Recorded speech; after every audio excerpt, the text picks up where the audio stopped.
প্রিয় দর্শক শ্রোতা, আসসালামু আলাইকুম। যে যেখানে আছেন ভালো থাকবেন সেটাই প্রত্যাশা করি। প্রতিদিন ঘুম থেকে উঠেই দুঃসংবাদ। আজ আপনাদের সঙ্গে কথা বলতে চাচ্ছি বাংলাদেশের একজন স্বনামখ্যাত মানুষের নির্মম মৃত্যু, নির্যাতন নিয়ে। অ্যাডভোকেট নুরুল মজিদ মাহমুদ হুমায়ুন একজন বীর মুক্তিযোদ্ধা, বাংলাদেশ সুপ্রিম কোর্টের একজন আইনজীবী, 5 বার জাতীয় সংসদের সদস্য ছিলেন, 2 বার মন্ত্রী ছিলেন। আমার এবং তার কর্মস্থল সুপ্রিম কোর্ট থাকায় পরিচয়, ঘনিষ্ঠতা, পরবর্তীতে মন্ত্রিসভার সদস্য হিসাবে খুব কাছের থেকে তাকে দেখার সুযোগ হয়েছে। এই মানুষটিকে কারা নির্যাতন, নির্দয় আচরণ এবং চিকিৎসাহীন অবস্থায় মৃত্যুর মুখে যাতে ঢলে পড়ে সেজন্য বর্বরোচিত আচরণ করা হয়েছে তার সঙ্গে। অত্যন্ত সম্ভ্রান্ত পরিবারে তার জন্ম। তার বাবাও আইনজীবী ছিলেন।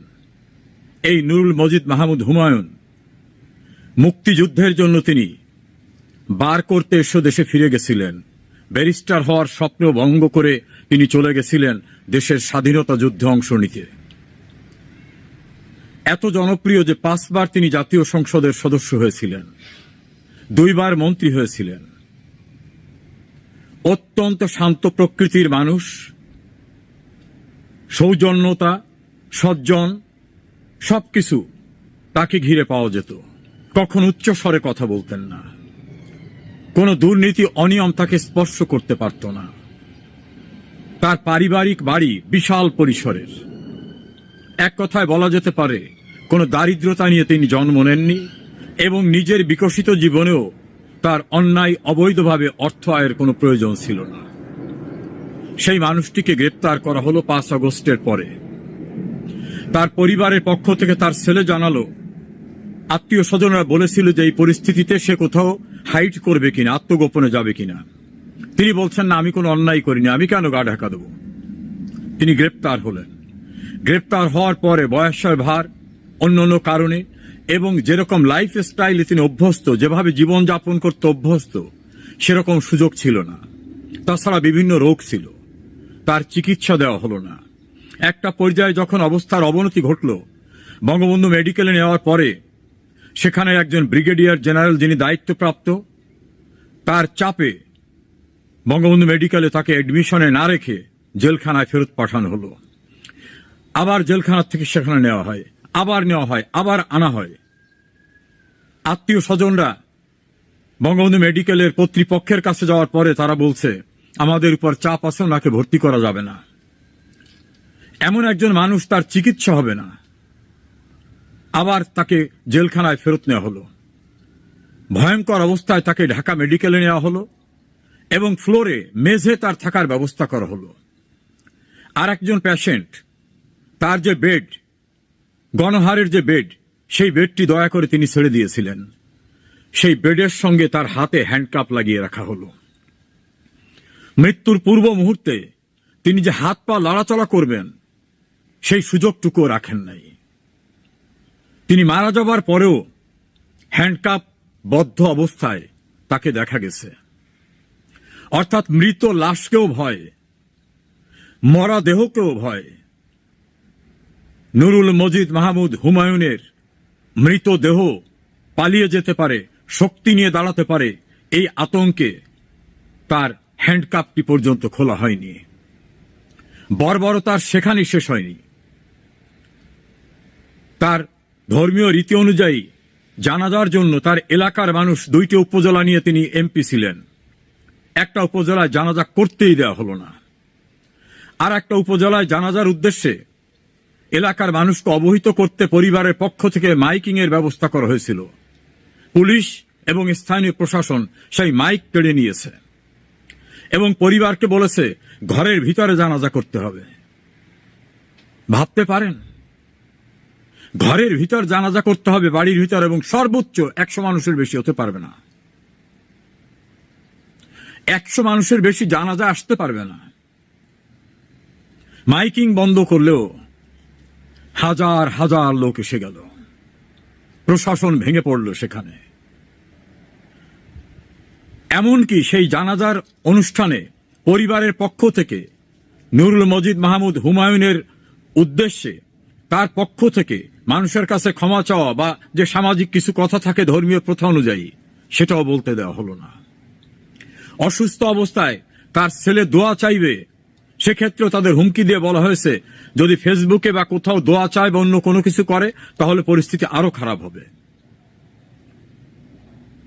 এভাবে নুরুল মজিদ মাহমুদ হুমায়ুনকে নির্মম, বর্বরচিত এবং বলবো নারকীয়ভাবে হত্যা করে হত্যার পরবর্তীর বীভৎস অধ্যায়ও প্রদর্শন করেছে এই ইউনূস সরকার।